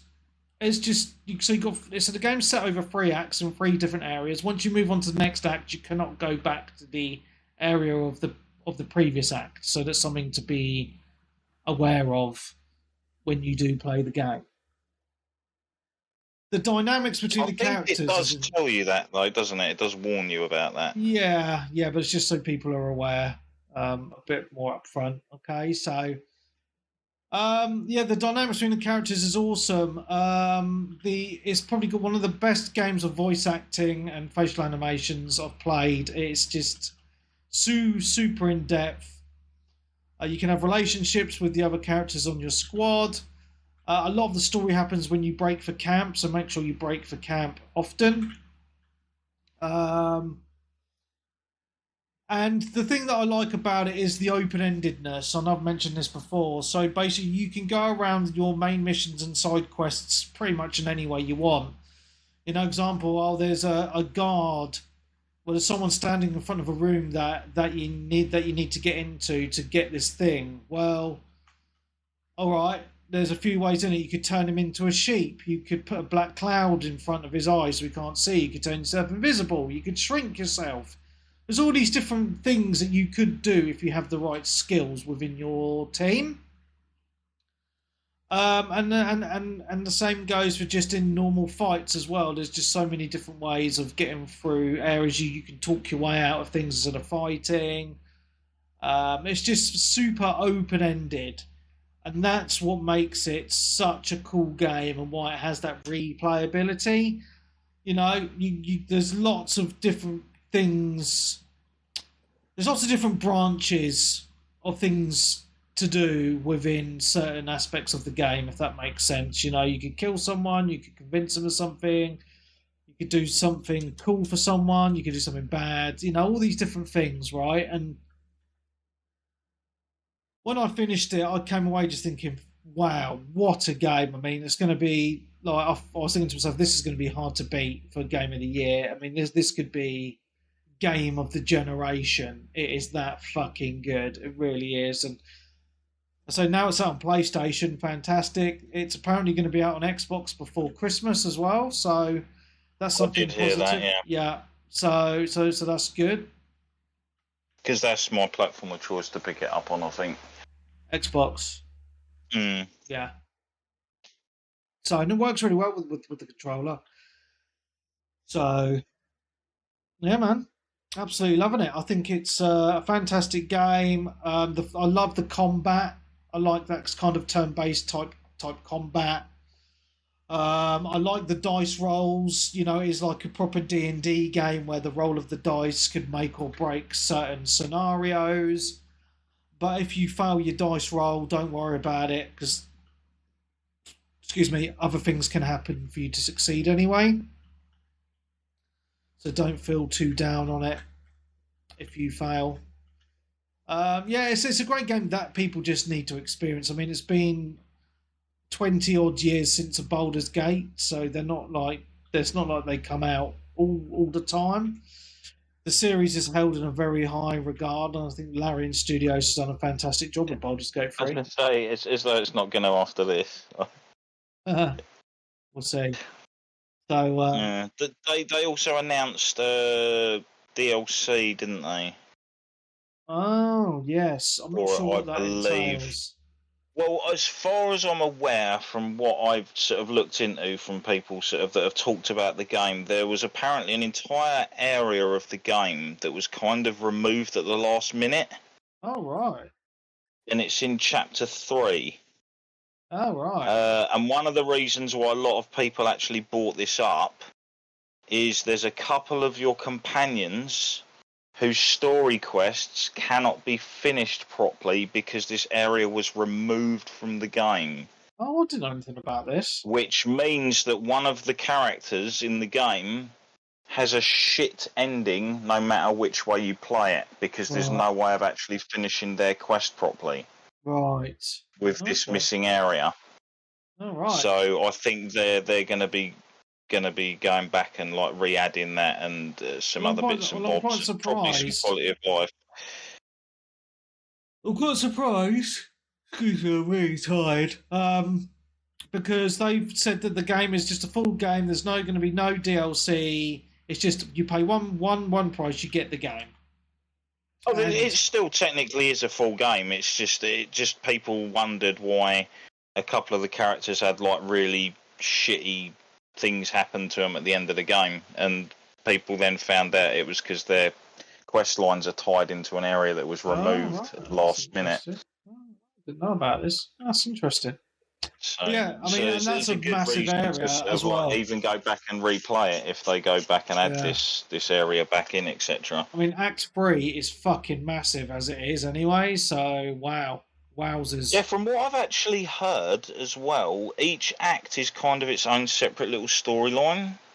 Kind of. I don't want to spoil it. Where you sort of deal with... There's an overbranching story, but I've been told you kind of deal with certain things story-wise in each chapter. Yeah. Which makes sense, because aren't you basically a group of people like making names for yourselves, etc.? Kind of. You're trying to... I know I'm you're trying obviously trying to find a cure for something. Yes, It's but done to you I'm very trying early not. in the game. Yeah, I'm trying not to spoil it, but just realize that it's a fucking epic adventure, and you will not regret playing it. Amaze balls. Another game to stick on the quality pile that is 2023 It's gaming. been a great year. Well, my next two games as well are probably going to be in my. Well, I can guarantee they'll be in my top 5 easily, easily. So, Nick. Yeah, so I started this, but I finished this just before I went. Was Star Wars: The Force Awakens? Did I say that right this week? Yeah. Yeah, I think I said that right this week. Yeah, I finished that. It took a bit longer than I thought, because I said it was about 5 hours, but it took about 8 or 9 for reasons I don't know. But yeah, it's okay. You could tell it's an old game now. I did have problem with one of the boss fights, which is like everyone seems to like it, where you fight the big Star Destroyer. Oh yeah. You remember? And Oh, you use yes. the force powers to bring it down. Pull it down, yeah. Yeah, the problem I had was that they had the little are they the TIE fighters, the bad little guys, in the ship? Yeah. I think they're called TIE fighters. Yeah, well basically in between trying to pull the big spit ship down, you had to fight these little ones that were just like running around shooting you. So you had to use like your force powers to make them crash. And it was just very difficult to just touch them, because like you could only, because basically if you could move something with your force powers, it would light up blue, like have like a little blue smoke around it for like a while. But this one flashed for about a tenth of a second as they flew past. So it was just really struggling to get a hold of them. And basically you crashed a load of them, and then it went, oh, bring it down. And then you went and held some of the analog sticks, and you sort of brought it like a third of the way down, and then you see a load more of the TIE fighters coming at you. So then you have to like press B or something to get out, even though it doesn't tell you. If not, they'll just shoot you while you do it. And then you have to do this like 3 times, because it's always in boss fights. You have to do everything 3 times, don't you? Almost, yeah. Yeah, pretty much. So I did that. I mean, that was like really annoying. Like the most difficult thing I did like the whole game. Because I was just, I don't know if it was a glitch or more likely I was doing it wrong, but yeah. So then after that, you had to fight Darth Vader, which was pretty fun, and then the Emperor as well. So that was cool, because I think they had the same voice actors and things like that. Not really sure exactly what was going on. I know there's a second one, so I don't know if it like takes over after that. I could ruin it. I mean, we are talking about an old game. It depends if it's explained very early on, but cloning is involved basically. Oh, great! Yeah. So you don't necessarily play the exact same character. I mean, to be fair, I've completely forgotten what happened after that boss fight and fighting Vader and the Emperor. That's it. I have no idea really what the story was about. I think you were the bad guy, or the good guy that Vader tried to turn bad and brought you up, and then you turned good again, I think. I'm not sure. It's I just, especially when I stream games, especially like anything to do with the story, I kind of zone out when the cutscenes are happening. Because I tend to think, I can read chat and talk to people while that is happening. I suppose that's... Yeah, I do see that a lot, actually, from streamers, where they'll be like, cutscene, right, time to look at the chat, and I'm wanting you to react to the story beats that are going on at the moment. There's revelations going on here, and you're just looking at the chat. Yeah, and I was like, well, what happened? Who died? How did he die? In the cutscene. You weren't paying attention. But yeah, that's what happens, but that's not a bad game. I think, like I said, it did get an Xbox update to make it play a little bit better on the newer Xboxes. But I think it was like the the in-game was good, but they didn't do the cutscenes again. Yeah, well, they're pre-rendered, aren't they? Yeah. So yes, they can't really do that, but it's not a bad game. I mean, that often goes on sale for like $7.99 or something. Yeah, sometimes or even less. £3. I don't think it's ever more than about a tenner anyway. So it's not a bad if you like Star Wars. I mean, I've just got the newer one, the Jedi Fallen Order 2, whatever it's called. I don't know what it's called, the newer one. I got that one, so I thought, I know what I'll do. I'll play a 15-year-old Star Wars game instead. As you do. Did that actually get sorted out? Because I remember that having issues at the start, didn't it? The new Star Wars one. Did it? Yeah, it seemed alright for me. I don't know. All I had, my mate sold it to me because he was finished with it. All he said was, "Oh, they've still got the shitty 3D camera map from the last game." I was like, "Oh, for God's sakes!" I hate when companies do that. It's like everyone who I know who's played that and talked about it, including myself, has said, "Oh, it's a really good game. We enjoyed it." But that map, that 3D virtual map, was awful. Don't do that again. And especially when you're trying to look for like the latter parts of the areas you haven't been to yet for collectibles, etc. Yeah, I don't know why. It's just game developers. I suppose that's just somewhat pride and maybe arrogant as well, because they just like, "Oh, I spent 400 hours at work doing that map, and you said it's shit." To be honest, it was a couple of map areas that were worse, or planets, should I say, that you went to that were way worse than others when it came to navigating it. Up and down elevators. Yeah, multiple levels and stuff. Multiple levels. That's when it got really ice level, confusing. Yeah. I think it was that one. And I was like, okay, get back to the ship. I was like, I ain't got a fucking clue where I'm going. It took me about an hour to get back. I was like, oh. And kind of the deserty one was a bit dodgy as well, I think. Yeah. For that, but. Cool. It's back to me then. It is indeed. Alright, so another possible Game of the Year contender, which I think people are probably going to be surprised I'm saying this. It's a little game called Sea of Stars.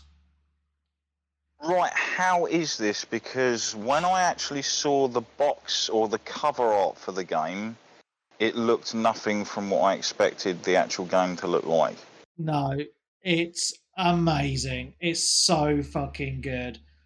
I've played about, I would say, let me have a look at my Steam. I might not update. I don't know, because I've been playing on my Steam Deck offline. About 15 hours, so not too bad, yeah. And I have to say,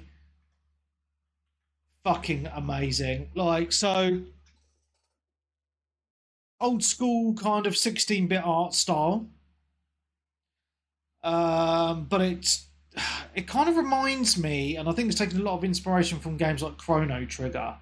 So if you love... And Legend of Mana, or Secret of Mana, so those type of games. Now, I kept a bit of a distance from it. Now, I'm going to admit, I did actually kickstart it about, I think it was about 2 or 3 years ago.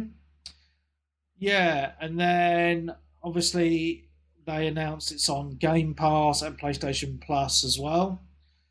So, people who have Game Pass or PlayStation Plus don't really have an excuse not to play it. It's also available on Game Pass. I don't know it's on Game Pass. Yeah, it's on Game Pass. It's also available on the Switch and on Steam on PC. So obviously, I think the Switch would be perfect for it, wouldn't it? Yeah.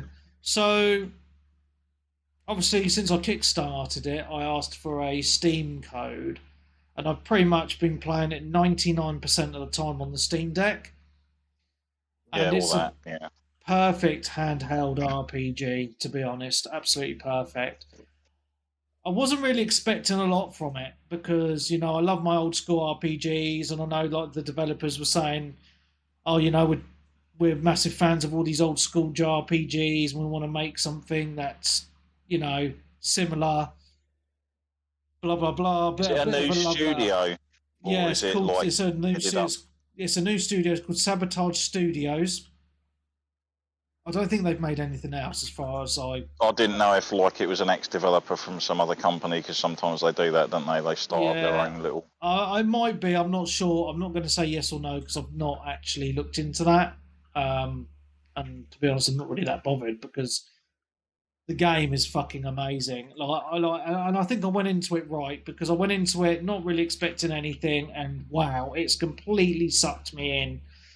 I'm loving it. But so basically, you play as these. You start off as you get to choose between the boy or the girl, but it doesn't matter because they're both in your team the whole time. So basically, there's certain people, not many on the planet, who have these magic powers, and then they have to go to this school to learn how to refine these powers to take out these big monsters that are in the world. And basically, these monsters have been around for hundreds of years, and they've been slowly clearing them out to give peace to the world. Anyway, Classic the story. Yeah, so the story carries on, and there's one left, right? There's only one left, and so you're all like little kids at the beginning. So you play through as your little kids, and you do things, and then it goes to like 15 years later or whatever, right? And you're all grown up, and you're doing things, and there's other people as well. I'm not going to give away the story at all because it's fucking amazing. But things happen, shit goes down, and I'm just like, oh my god. Like, everything about it is a true love letter. Like, the art style, the traversal, and the combat. I'm loving it because it's turn-based combat, right? But it's done in, like, a really cool way. So, like, the one thing I will say is the music. It's spot on. It's absolutely spot on. Like, the fight music. I was watching someone stream that, and I thought, oh, this music, I like it. Yeah. But what I like about it is the fighting system's like it's different enough that it feels fresh. So it's turn-based combat, but you're facing enemies, right? And you've got your own moves. You've got like your hit move, like your normal melee move, and you've got your magics, and you can earn like these little balls, and they give you like these extra power moves that you can tag team with your teammates and stuff as well, which is quite cool.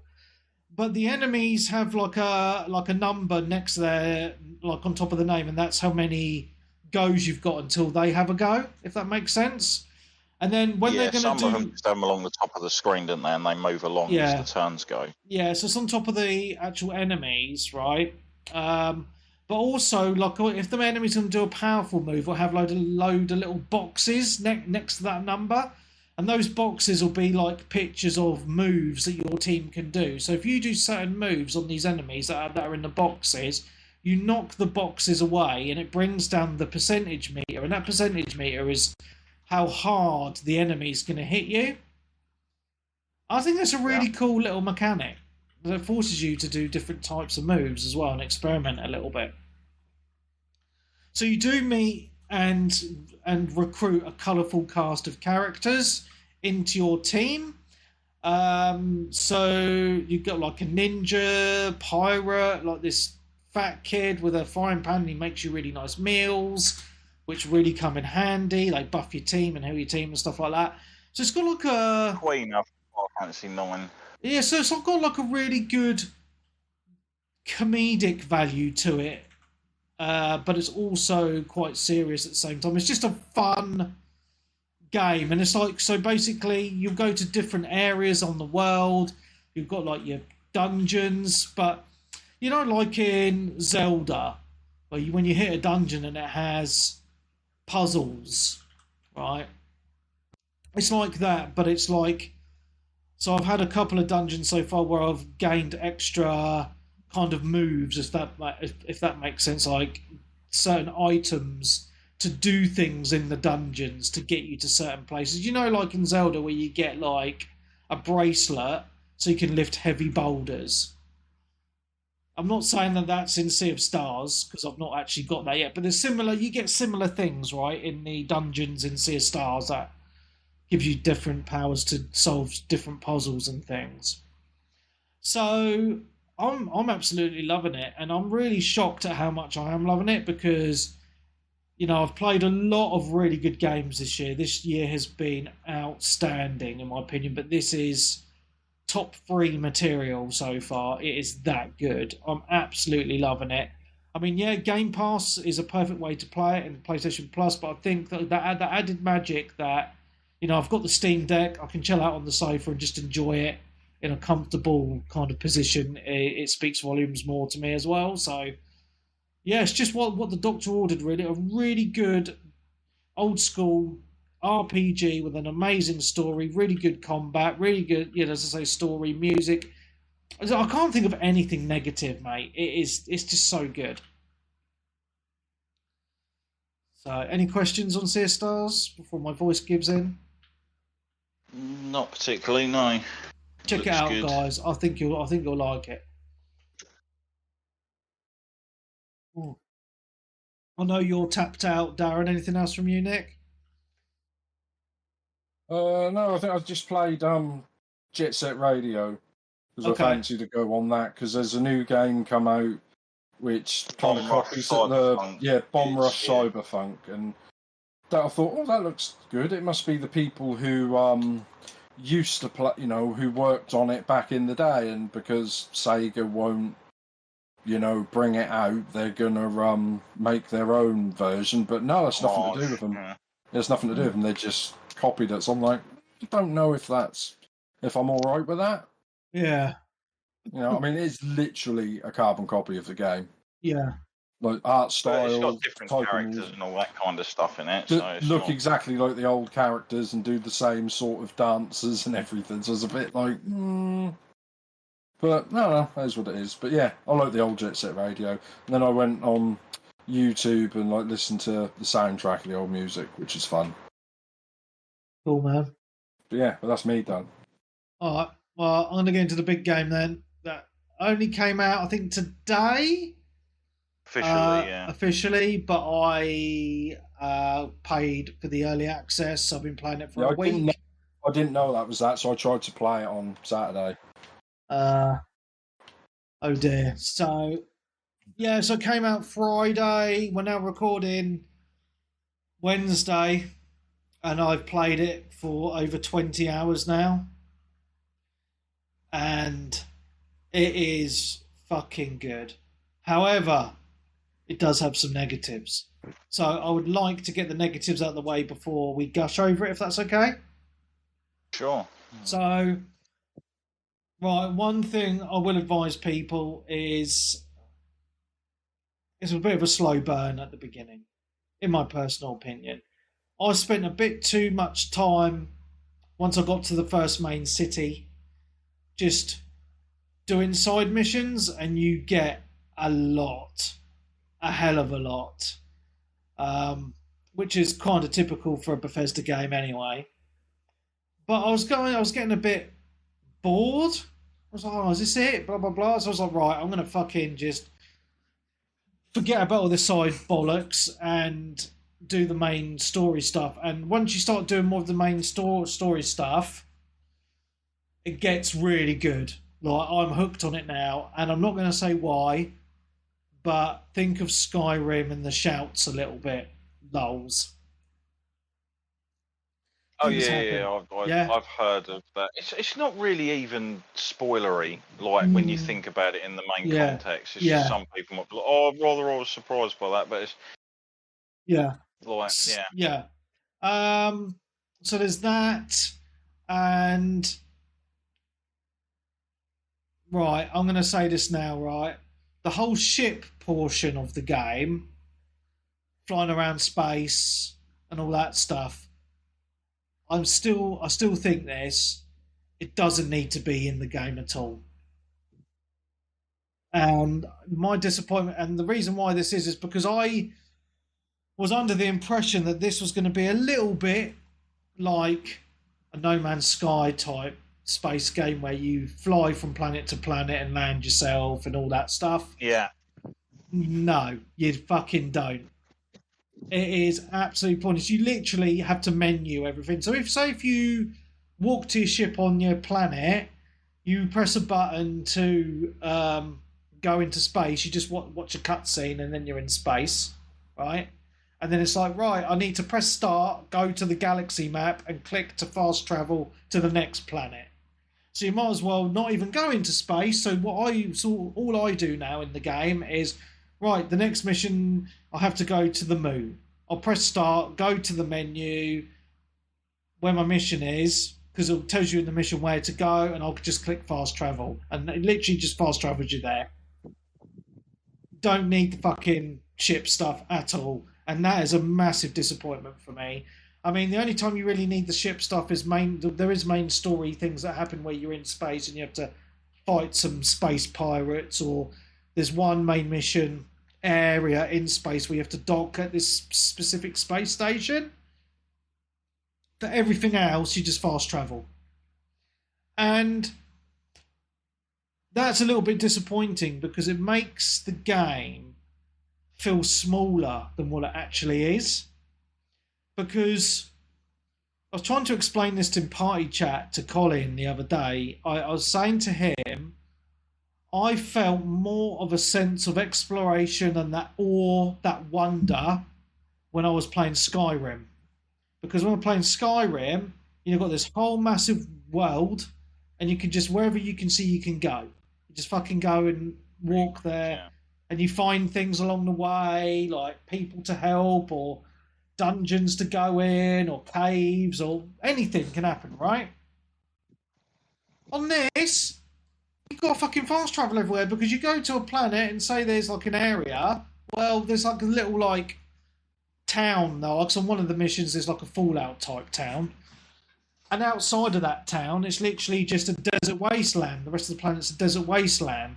And then, so there's fuck all there apart from a few like creatures. And then you can only walk so far and then there's an invisible wall and you can't go any further anyway. So it feels like the game, is pockets of areas dotted around, if that makes sense. Yeah, I kind of, like you're loading from one area into another area, and the areas are kind of, all of the areas you're in are confined. They don't feel like linked. No, but because they're not really, because they're different planets. I mean, there's loads of planets I've been to now, and that's cool, right? Because they're all different, and you watch the animation of your ship landing, you get out, and you're like, oh yeah, this is cool. But it's not that same feeling as playing other Bethesda games, like Fallout or Skyrim. Some people don't mind games like that, but for a game that's kind of set to be a single-player immersive experience, it does take you out some of the immersive elements massively. Now, that is a big thumbs down for me. It really is. And it took me, and this is probably going to put people off and played it. It took me roughly about 8 hours to really start enjoying the game properly. Once I'd got used to those annoyances, once I'd really got invested in the story and started to enjoy the exploration a bit more. Because it is a typical Bethesda game, right? Like, you've got different ways of solving missions. You can like lockpick into rooms, and instead of fighting, you can persuade people if you put your points into those skills, etc. So that's quite cool. They've done the perk system a little bit different though. So, say if you've unlocked like a perk for, I don't know, your assault rifles, it'll give you like, so the first part of that perk will give you 10%, right? If you have more perk points, you can't upgrade it to say 20% more damage until you've done a specific task on this previous perk, and it'll say like get 1,000 kills with assault rifles or something. And once you've done that, it unlocks you being able to put a perk point into the next one down, if that makes sense. Yeah. The other annoyances I have with the game, but because I'm playing on PC, I've managed to. I've modded it out anyway, so it's a non fucking issue for me now. And it's in, well, these two things are in every Bethesda game, but they do meet in every time. So one is your weight limit. I've heard a few people moaning about that this week. It's yes, Nick. It is stingy as fuck in this game. Just let us turn it off. There's no need for it. Yeah, so I don't know. I agree. I completely agree. So I've got that turned off on my PC with mods. So there's that. And the other thing is, it's like playing Alan Wake when it comes to sprinting. You run out of oxygen really fast and you slow down and lose energy. Fucking hell, mate. Get fit. So I've turned that off as well. So I've got infinite sprint. So that's really good. So PC for the win. Anyway, positives. There's a lot. The gunplay is the best I've played in a Bethesda game. It is really solid. I'm playing it with a controller on PC, and I'm playing on Xbox as well, but playing with the controller because that's how I think these games. I prefer to play them that way. Is it on Steam or is it on the Xbox? It's on the Xbox app as well. It's on the Xbox launch. It's Game Pass. Is it on Steam? Yeah, it's on Steam too. Yeah. Right, because I didn't know if it was just on that, or I didn't know if it was on Steam and that. So yeah. So it works with the mouse and keyboard anyway. I've tried it, but I prefer it with the controller. You get companions in this, like in the other games, and there's a huge choice of companions to choose from. And there's even a robot that says your name if your name is in its vocabulary. Yeah, mine was that actually freaked me out when he called me Commander and then the name. I was like, that's nice. Fucked up. Yeah. So that's cool. The character creation, I think, is average. I don't think it's super in depth, to be honest. I've never gone through so many sets of like blemishes and skin markings and. You thought it was good? It was okay, but I'm just saying this seemed like an excessive amount. Right, I was just like, options. Like they could have made it a bit more basic, but it wasn't bad. It was probably one of the better ones for. Yeah, I thought it was all right. But you weren't outside of ones that obviously allow you to create other race characters as well. Yeah. So I thought it was okay, but whatever, don't really matter. The flying the ships when you do it is very Elite Dangerous. So you assign the power to different aspects of the ship, so engines, shields, lasers, miniguns, or whatever. Manage that. But again, as I say, you don't really need to worry about it too much because there's no fucking point of flying around in this game. You can actually, at some point in the game, be able to sort of disable and board ships. Yes, I've done that. I have done that. Yeah. So then again, like that was fun, and that was obviously only enabled because you could fly around a little bit in space. Yeah. Do that. Yeah. So I agree, but again, it's pointless because you just fast travel to all the planets. But yeah, I like the variety of the planets I've been to for the main story, different types of cities, all with a different vibe. I'm really liking the different quests that you can do. I mean, even main story. I mean, I feel like I'm quite far in, but I've got like about 8 different main missions to do and about 40 bloody side missions in me list. It's just massive. I feel like this game's going to take over 100 hours to finish, which is cool, Like do everything, but usually if you mainline the stories, they're not that long, to be honest. Yeah. Well, this is long, man. I have to say this is long, but I'm not moaning about it. Graphically, it's decent. Obviously on Xbox, it's 4K 30, looks good. PC, I'm running it at about 70 to 80 FPS. So it's, obviously that's that smoothness factor. But to be fair, there isn't really. I don't really notice a difference on this game between the console and the PC anyway. So. That's something else that puzzled me. Obviously, again, fair enough how it's made, the engine they're using, whatever. But there's much better looking, fully open world games where you can run through like areas, across biomes, like without loading, etc. Out there that are 4K 60. And yet that is just like, it looks nice. Don't get me wrong. Mm-hmm. For the style it's going for, it's great. Yeah. But considering it's also loading into, like we said, areas that have boundaries each time. Yeah. No. I agree. But yeah, I mean, it's got some really cool story beats to it. As I say, like there's a lot of exploration to be done. I think they've done a really good job with the cities, even though they don't feel as busy as they should be.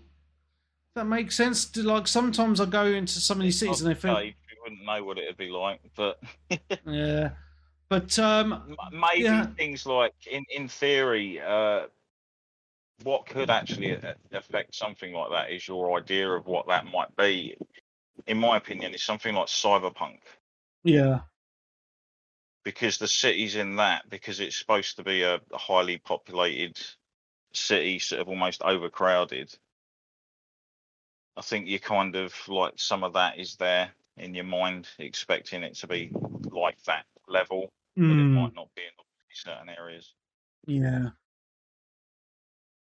I don't know, man. Anyway, I think it's cool. You can even you can buy houses and flats in this as well, or apartments, as they like to say. Did you see one of the one of the traits that you can choose for your character? Because you can choose obviously like a class of the character, like their background, which sets you 3 perks, and it explains what those perks are going to be. Yes. And you can select if you want up to 3 traits. Yes. And they all have a plus and a bonus to them, or a negative and a bonus. And one of them was something like you inherit or you own a like $120,000 or $250,000 house or something, luxury home, but you have to pay a certain amount of your salary at the end of every month or something, or week. Yeah, it's a bit shit, isn't it? It's like a hell of a lot of credits. Yeah. Yeah, no, 100%. But no, I'm enjoying the game. I mean, I've pumped a lot of hours into the main story, so now I've tailed off and I'm doing one of the faction. I've signed up to one of the factions now, and I'm doing their missions, and they're pretty good as well, actually. I'm enjoying that. And I'm also, I know I've moaned about the ships, but I've tried out the ship building. It's quite intricate, to be honest. There's a lot of variety to it, but it's also quite difficult to get it right, because at the end of trying to build it, it'll do a test thing and it'll be like, oh, you're missing a part, or your reactor's not powerful enough for the size, or something like that. So there's quite a lot to think about in the shipbuilding. But I think, as I say, the towns are very... You got the main city at the beginning, which feels like a big city. And then you got like another one called Neon, which is like, it feels very cyberpunk. And as you can tell, it's got like all neon lights everywhere, and it's pretty cool. Then you got another one, which is very Fallout, like a dusty town, like an old Western type town, you know? Yeah. So I think the variety is pretty cool. So I'm really liking it. I'm trying not to do any spoilers. Because in the main mission, like, shit happens, man, and I'm like, oh my god, this is so out of left field. I had no idea that this would be a thing. So I implore you to try and do main missions early, just to get to some really cool, chunky story beats. I will say another very quick negative, not really super important, but I have subtitles turned on. Oh yeah, because I just generally do, just in case there's other outside noise or whatever, if I'm not wearing headphones or a character's talking in a different direction, so I'll know what they're saying. And they're the subtitles with the black borders behind them.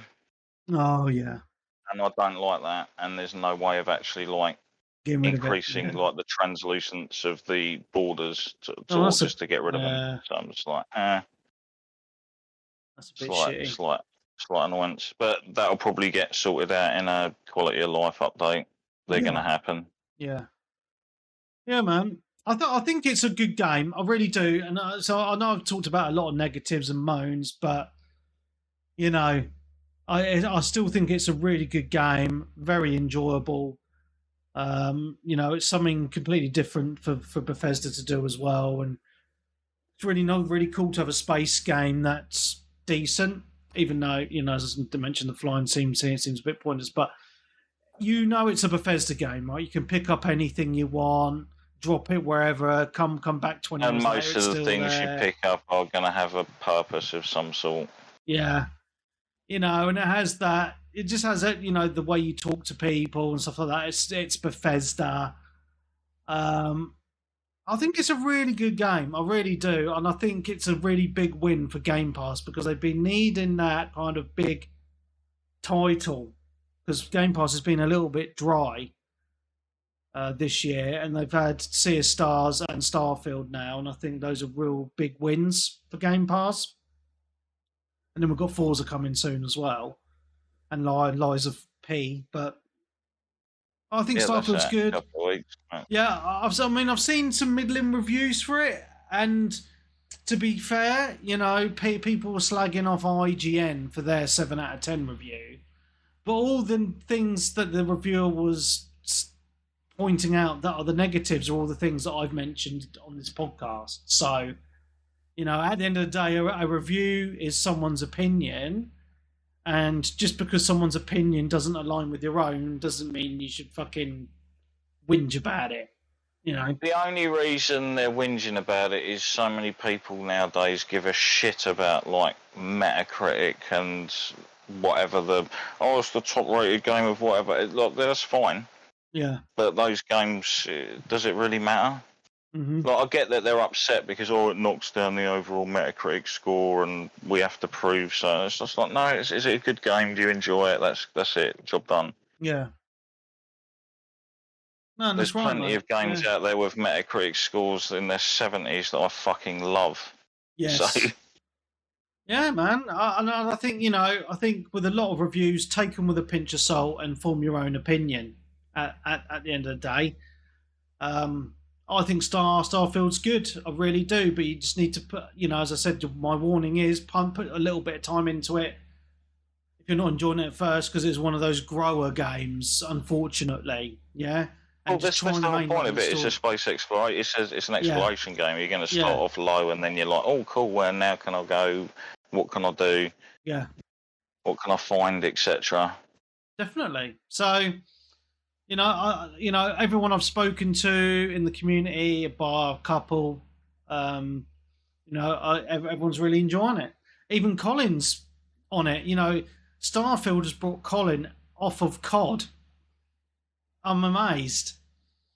He's been pumping loads of hours in Starfield. I was in party chat with him the other day. All weekend he was inviting me to parties to talk about it. So I was in party chat with him loads, just talking about it while we were playing it, and he was really enjoying it. So it's even bringing him out of, onto something new. So yeah, man, it's good. It's really, really good. Have you put many hours into it, Darren, or not really? Only about 3, to be honest. So I've put in 3 today, so I'm pretty early on, but I'm enjoying what I've seen. And fantastic. Like I say, explore and things obviously only just get better. Yeah, no, 100%. I did laugh when it started, though. Oh, yeah. Every time it's like you wake up in the back of a car or like in a cell or something, and it's like this time it's like you're in a lift. Yep. Got to start somehow, mate. Yeah, I mean that's all I can really say on it at the moment. Obviously, we'll talk about it in the upcoming weeks, but there's nothing really else I can say on Starfield at the minute. Apart from, it's really, really good. Check it out and try it for yourself. Yeah, I know each of the Elder Scrolls games are technically slightly different from each other. Yeah. And the Fallouts as well. So people prefer different versions of those titles. Yeah. This might be one of the types of games that's right up your alley and just clicks. Indeed. I don't have any news written down. Everything's just been about Starfield the past week anyway, so and it's stonking hot. I feel like I'm going to melt in this little room because I've had to close the door so I don't wake the kids up. It seems to have gotten hotter as it's gone on. Yeah, yeah, I think it's probably at least 30 degrees in my room, at least. So I'm ready to call it a night if you guys are happy with that. Yep, that's fine, mate. Fantastic. Okay, so from me, Mark Webb, Gamertag, PSNID, Steam ID, Webby360G. Nick Folks on Twitter and Twitch. Since I switch. So thank you very much. We will see you next week. Goodbye.